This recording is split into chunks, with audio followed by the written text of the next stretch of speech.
안녕하세요. 이번 시간은 제2절 법적 성격 등에 관한 사항을 함께 보도록 하겠습니다. 1. 행정계획 차셨죠. 행정계획이란 행정 주체가 행정에 관한 전문적, 기술적 판단을 기초로 하여 특정한 행정 목표를 달성하기 위해 서로 관련되는 행정수단을 종합 조정하여 장래에 있어 행정 목적을 실현하기 위한 행위를 행정계획이라 표현하게 됩니다. 이 행정계획과 관련된 사항은 법령에서 아주 상세하게 설명하고 있는데 우리는 이렇게만 이해해 놓습니다. 행정청인 국토교통부 장관 등, 광역단체장인 시도의사, 기초단체장인 시, 군, 구청장이 수립하는 계획을 행정계획이라 표현하게 됩니다. 이런 행정계획은 우리 국민 개개인에게 비전을 제시해주는 성격과 실제 개발, 정비, 보전을 위한 집행에 관한 계획으로 각각 구분하게 됩니다. 경제개발 5개년 계획은 5년 동안 행정계획에 따라 노력하게 되면 우리 국민의 삶의 수준을 어디까지 올려놓겠다. 그런 비전을 제시해주는 행정계획인 반면 3기 신도시 개발 사업과 관련되어 국가가 수립한 행정계획이 있다면 그에 따라 실제 개발 사업이 이루어지게 됩니다. 그처럼 이 행정청이 수립하는 행정계획에 따라 일반 국민에게 영향 미치는 것과 영향이 없는 경우가 있습니다. 그것을 구속력 차이로 각각 구분하게 되는데 구속력 있는 행정계획은 일반 국민에게 직접 영향 있는 것을 말하고 비전만 제시해주는 계획을 구속력 없는 행정계획이라 표현하게 됩니다. 특별히 이러한 구속력 있는 행정계획에 따라 일반 국민에게 일정한 재산상 피해가 발생하는 경우가 존재합니다. 그런 피해에 대해서는 손실보상을 해주는 것을 특징으로 하고 있습니다.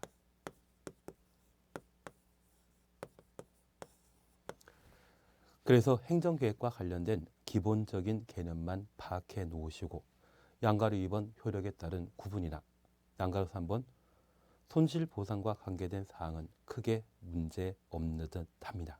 그리고 2. 대류 원리입니다.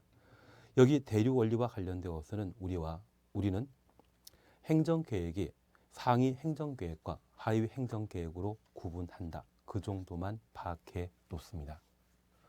여기 행정계획과 관련되어서는 대한민국 전 국토를 대상으로 수립하는 국가계획이 존재합니다. 그리고 시도, 시군 단위로 수립하는 도시, 군 계획이 존재합니다.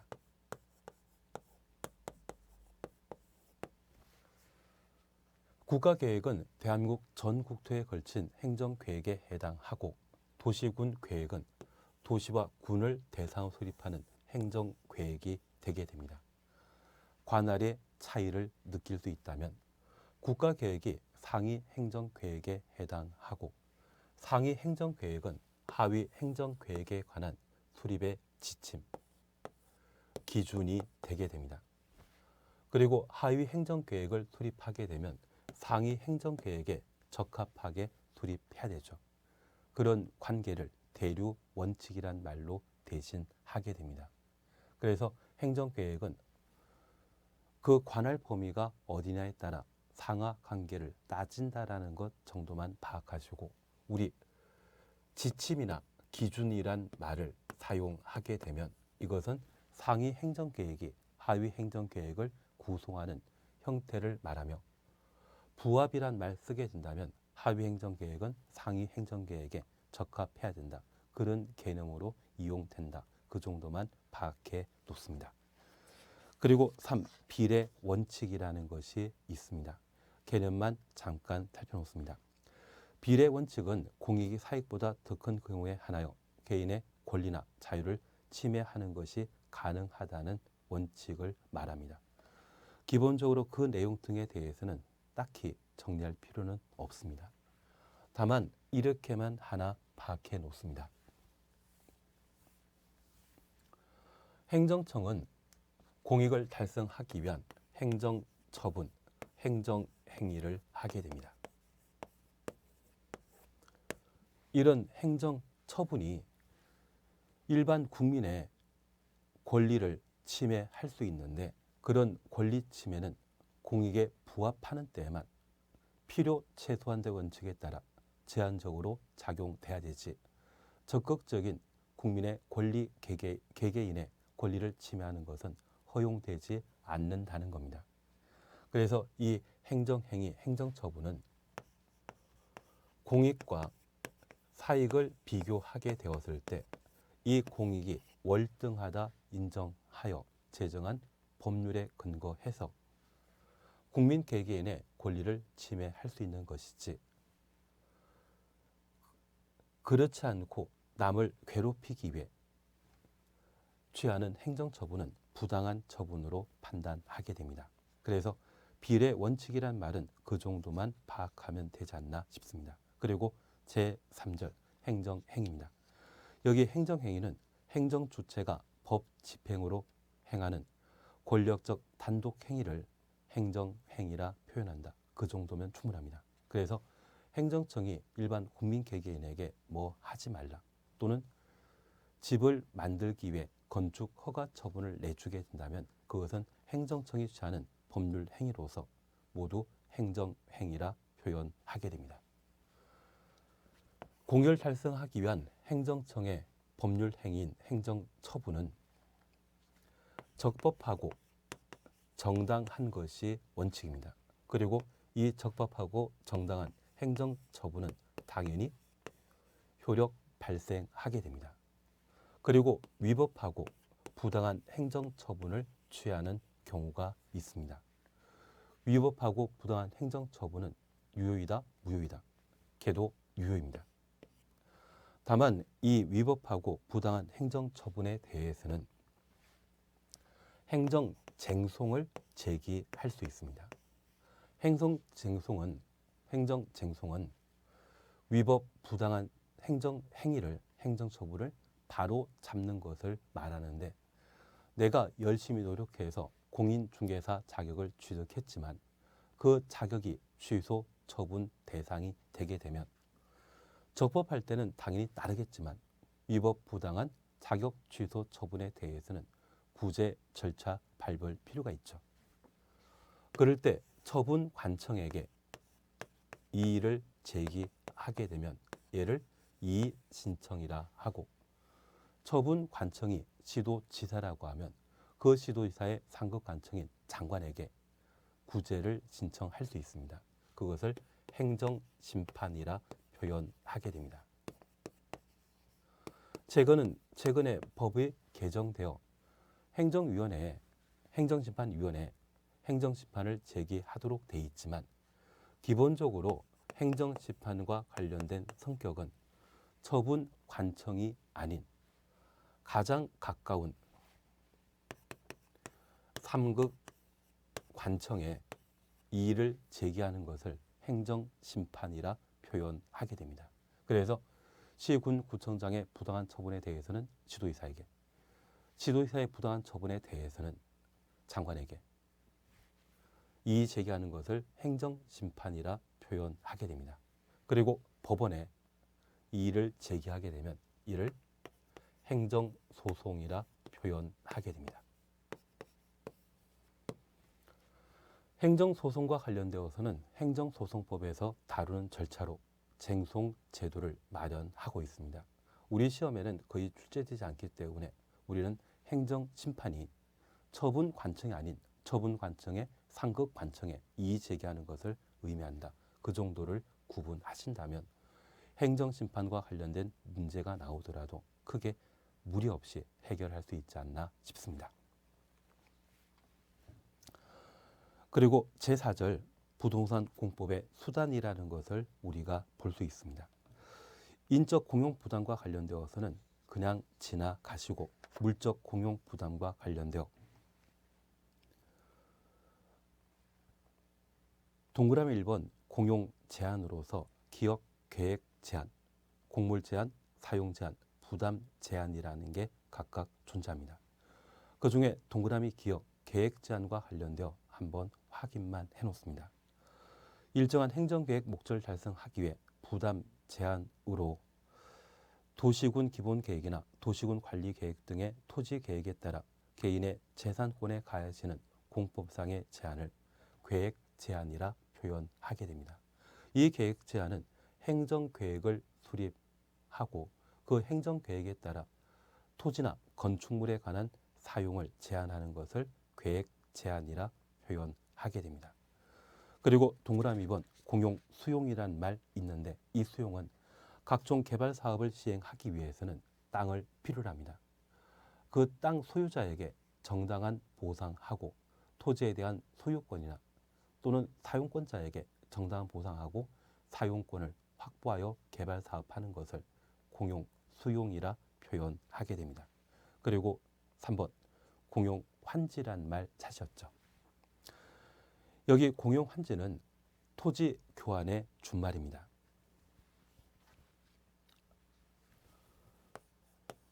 공적 주체는 각종 공익사업을 시행하게 되는데 이 공익사업과 관련되어 그에 필요한 토지나 건축물에 대한 소유권 또는 사용권을 확보하는 경우가 있습니다.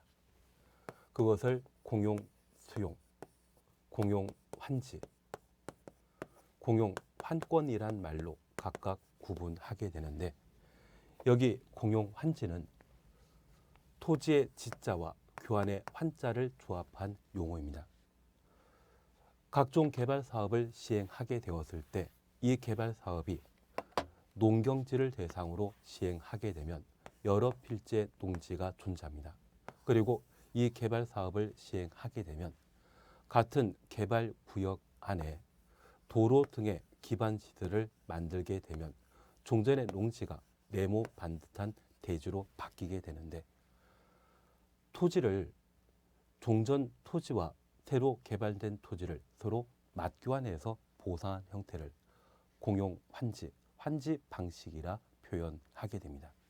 그래서 환지 방식은 토지와 토지를 맞교환하는 것을 의미하는 것으로 파악해 놓으시고 도시개발 사업과 관련되어 자주 활용되게 됩니다. 그리고 공용 환권을 찾을 수 있습니다. 여기 공용 환권은 토지 건축물에 대한 권리와 교환의 환자를 조합한 말을 공용 환권이라 표현하게 됩니다. 가끔 서울에 재건축 사업을 시행하게 되면 15평짜리 아파트를 30평대 아파트로 바꾸어 주는 경우가 있습니다. 아파트와 관련되어서는 세대 계계별 구분 소유권이 따로 인정되고 대지에 대한 일정한 지분을 가지게 됩니다. 땅과 땅만을 교환하는 것이 아니라 토지와 건축물의 권리를 맞교환하는 입체적인 형태의 권리 교환을 공용 환권이라 표현하게 됩니다. 그리고 재건축 사업 등이 모두 완료되게 되면 32평 세대 소유권과 대지의 지분으로 바꾸어 주게 되는데 토지와 건축물에 대한 권리를 다른 건축물과 토지의 권리로 맞교환해 주는 형태를 공용 환권이라 표현하고 이는 관리 처분 계획 방식으로 정비 사업을 시행하게 되었을 때 공용 환권 방식의 권리 보상이 발생하게 됩니다. 그래서 우리 부동산 공부에서는 수용이란 말 보게 되면 이는 각종 개발 사업 하기 전에 토지 소유자와 사용권자에게 현금 보상하고 개발 사업하는 형태를 공용 수용이라 하고 환지 방식과 공용 환권 방식의 경우에는 개발 사업이 모두 완료되었을 때 땅과 땅을 건축물과 부속 토지의 권리를 사후에 보상해 준다 해서 사후 현물 보상 형태로 이루어지는 것이 공용 환지와 공용 환권이 되게 됩니다. 공용 환권은 정비 사업에서, 환지 방식의 경우에는 도시 개발 사업에서, 수용 방식은 보통 도시군 계획설 사업을 시행할 때 보상 형태로 활용되게 됩니다. 그리고 이 행정강제 또는 행정벌 등등에 대해서는 시간 날 때 한번 읽어보시는 걸로 해주시면 충분하지 않나 싶습니다. 우리가 지금까지 함께 보셨던 내용들이 여기에 담겨져 있는데 사실 이 총설에 관한 개념은 기본적인 공부 방향을 잡아주기 위해 필요한 사안이지 그 구체적인 내용들이 시험에 나오는 것은 아닙니다. 그래서 이 정도를 한번 살펴놓습니다. 그리고 우리가 함께 공부를 하게 되면 공부 방법에 관한 사항들을 정할 필요가 있습니다. 나는 벼락치기 공부가 좋다. 그런 분도 괜찮습니다. 다만 우리 이 부동산 공부과 관련되어서는 평상시에 공부했던 내용들 또는 알고 있는 내용들이 아닙니다. 많은 경험을 하셨던 분들은 용어에 관한 사항들을 충분히 숙지하고 이해할 수 있겠지만 그렇지 않은 경우도 있으시거든요. 만약 이 시험을 두 번째, 세 번째 공부하셨다고 하면 재수행이라고 하면 이 부동산 공부에 관한 사항을 처음 공부했을 때와 달리 쉽게 이해하시는 게 있으실 겁니다. 그래서 용어에 관해 익숙해지는 게 필요하기 때문에 우리가 공부를 해나가게 되면 반드시 이 동영상 수업을 집중해서 들어주시는 게 필요합니다. 듣고 이해하시는 게 필요하거든요.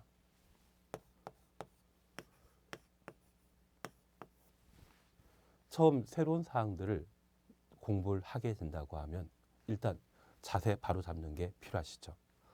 아마 짧게는 5년 또는 길게는 20년 동안 공부와 친하지 않고 탐사하셨던 분들이 이 공부를 하게 된다고 하면 이 공부를 하게 되었을 때 자세를 잡아주시는 게 필요합니다.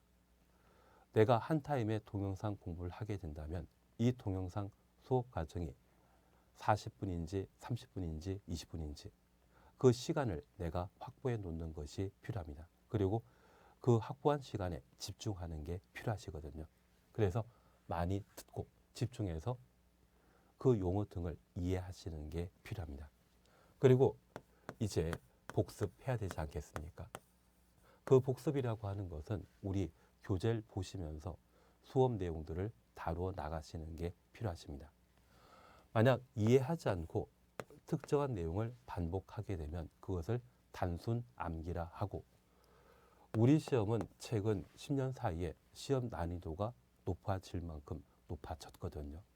지금 우리 시험은 31회 시험을 치렀습니다. 이제 32회를 준비하게 되는데 국가공인시험으로 30회 이상 시험이 출제되었다고 하면 초창기에는 시험 수준이 낮을 수 있지만 이렇게 반복되었다면 시험 수준은 높아질 만큼 높아진 상태이거든요. 그래서 단순 암기로 문제 해결할 수 있는 것이 우리 시험에서는 20%가 채 안 됩니다.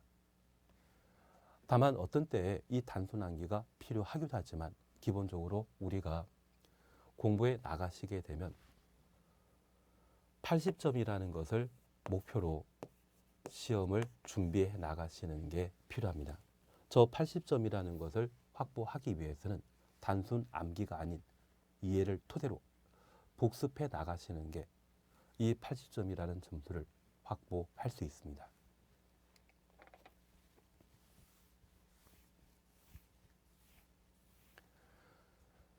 그래서 이 80점을 얻기 위해서는 우선 들어주시고 들으면서 충분히 이해해 주시고 집중해야만 이해할 수 있습니다. 그리고 저 이해한 내용이 있다고 하면 그만큼을 교재에서 읽어보시는 게 필요합니다. 그리고 이렇게 듣고 읽은 것이 제대로 잘 진행되었다고 하면 나중에 문제를 풀어 나가시면서 내가 무엇을 맞추고 무엇을 틀리는지 가늠하셔야 됩니다. 만약 이해하고 문제를 맞췄다고 하면 그 문제 지문에 대해서는 몰라도 상관없습니다. 그런 부분들은 충분히 알고 있기 때문에 버리시고 내가 계속 틀리는 문제 지문들이 있습니다. 저 틀리는 지문들을 내 꼴로 소화해 나가시는 게 필요합니다.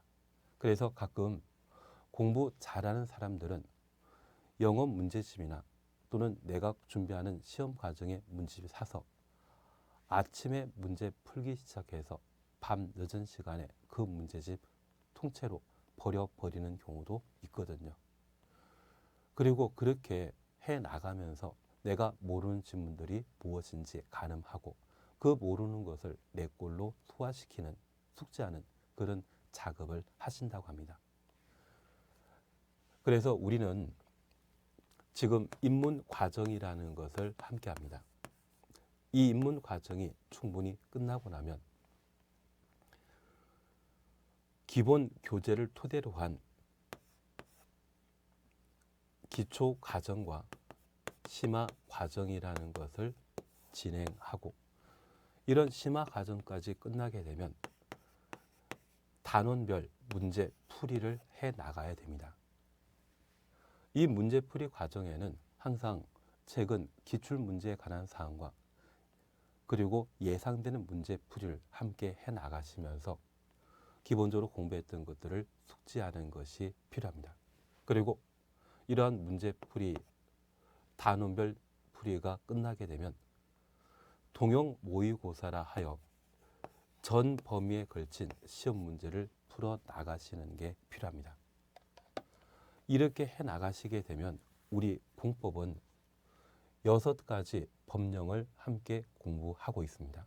사실 120개 부동산 공법 중에 6개 공부하게 되면 많이 한 것입니까? 아주 작게 한 것입니까? 작게 한 것이죠. 그리고 이 6개 법률 내용들 살펴보게 되면 법률과 대통령령 그리고 시행규칙에 관한 조문수를 살펴보게 되면 한 2,400개가 되게 됩니다.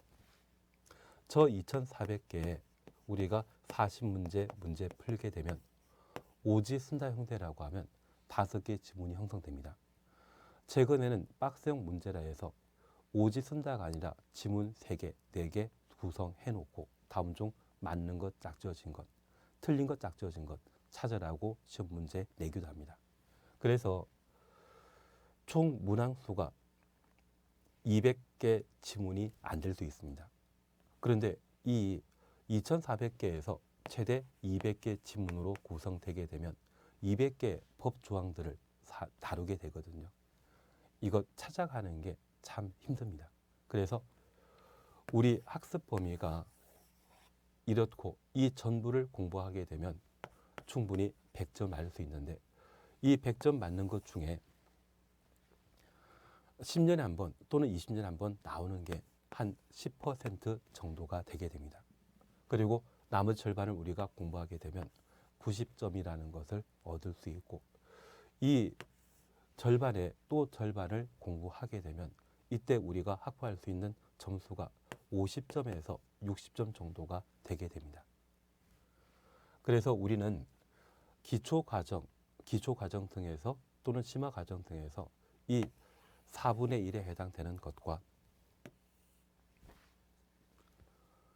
저 4분의 1에서 이 부분의 또 절반인 12.5% 정도를 공부하게 되면 그때 얻을 수 있는 점수가 80점 정도가 되게 됩니다.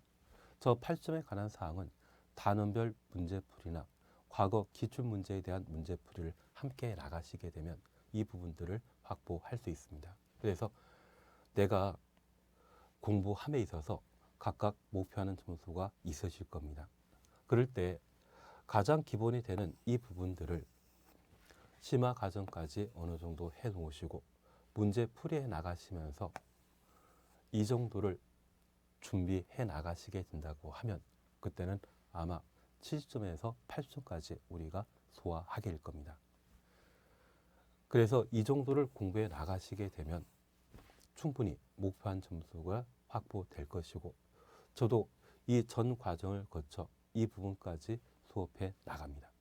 그리고 이걸 제대로 공부하시면 이해하고 복습해서 따라오시게 되면 어떤 분은 80 맞습니다. 그 노력이 좀 부족하다고 하면 70이 나올 수 있을 겁니다. 또 부족하다면 60 나올 수 있고 또 부족하다면 50 나올 수 있습니다.